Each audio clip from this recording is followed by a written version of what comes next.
everybody. We're back here at CNA Financial Group. I'm Dave Suckey, a partner here at the firm, and I'm here with my good friend and really expert in the health and wellness space. And he's been doing a wonderful job. We're doing this series called Life by Design. So, Rich, it's great to have you back again. Thanks, Dave. I know we can I'm excited talk to be about back. all this I love and this. the energy that I. Yes. You got it. The energy in this room is amazing.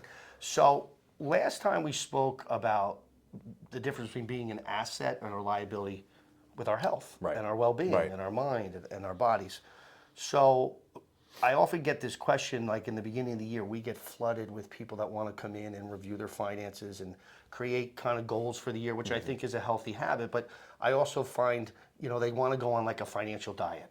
Yeah. Like, I didn't do that last year, so I got to do this year, and they're really motivated early.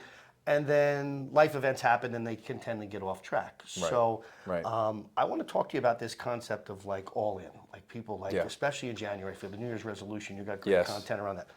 So speak to like the behavior around that, in terms of just themselves or what happens when you commit to that. Yeah. So I think there's two parts to this. One, the person knows they want to make change. So whether it's an investment to increase wealth or an investment in their own health, they know they want to make change. The second part is they go all in because they think that that's the way to make change. Oh, if I just do it all now, everything's going to change in my life. The key component that's missing between the two, you have the wantingness and the action, but in between you need to have the belief.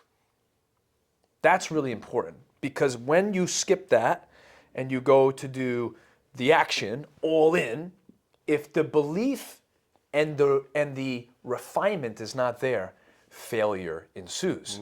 So the same thing with people investing in their financial well-being. They can get very overwhelmed. They could go all in. They could start to get very stressed from that experience. And then ultimately what happens is they retract back. They maybe get buyer's remorse or investment remorse, and things can go sideways. And in your work, I know you found, like in ours, it's never a perfect path. No. There's never just this, that's going to, and I'm off into the horizon. There's always, we call them life events or outside forces that are going to come in that we maybe can't control. And how we handle those may lead to our success. So speak to, like, from a behavioral standpoint in your work, what's really been successful. So I learned this, so I am the all-in guy. Now, I've been successful going all in. I don't recommend everybody do this because you can become very overwhelmed.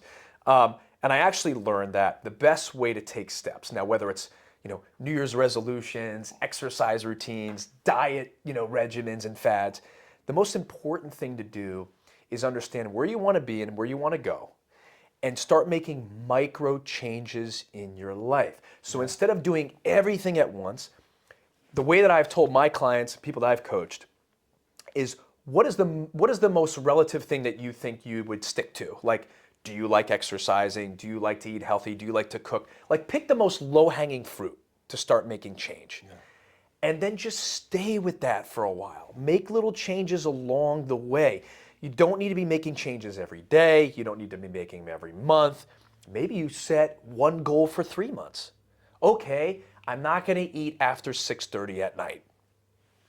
Okay, I'm going to set my gym clothes out in the morning 3 days a week, and I'm going to go to the gym for 30 minutes. What you see in the research and what I've even seen in my own clients is when they take little chunks like that, they're much more, to your point, they're much more likely to sustain the habit and actually take on new habits because they're not overwhelming the system up front and then feeling like a failure because they can't keep all the plates in the air.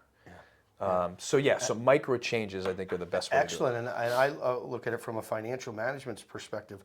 I'll teach around what I call a 1 degree shift, where there's studies that show just if you saved 1% more a year, which sounds ridiculous to everybody else, 1% more a year. But you measure that, the awareness to measure that over a long period of time, the amount of wealth that you could build up is very significant and could lead to a different choice that you may have down the road. The other thing, emotions are involved in all of this. Oh, emotions are very tied. Very high. So I think we'll come back to that one. I think that's important. So as a takeaway, what you're sharing is doing these little measurable shifts instead of a big all-in. Because I think if you start to think about it this way is if you start to understand who you want to be in the long term, like visualize who you want to be in the long term, then if you know you want to be that person forever or try to get to that person forever, then it makes it much easier to just do the little things and realize, well, I'm going to get, like, I'm working my way up the hill. It's fine. And so, yeah, so I think you just take the little habits, and then over time, and I even had clients, I said, okay, well, when they say to you, I feel like I haven't done enough. I feel like I don't have enough wealth. I feel like I don't have enough investments. I feel like, and I've been there. I've talked, right? I always say, wait a minute. How long have you been doing this now? I don't know, 2 years, 3 months, 8 years, whatever. Look back and start writing down all the things that you've changed in your life. How have your relationships improved? How has your diet improved? How has your exercise improved? How has your sleep improved? How has your stress improved? You go down do you read more? Do you journal more? I mean, these little things are having massive impact.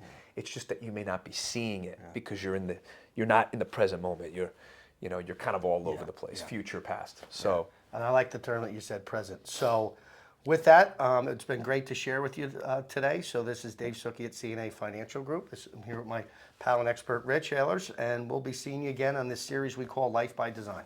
take care, everyone.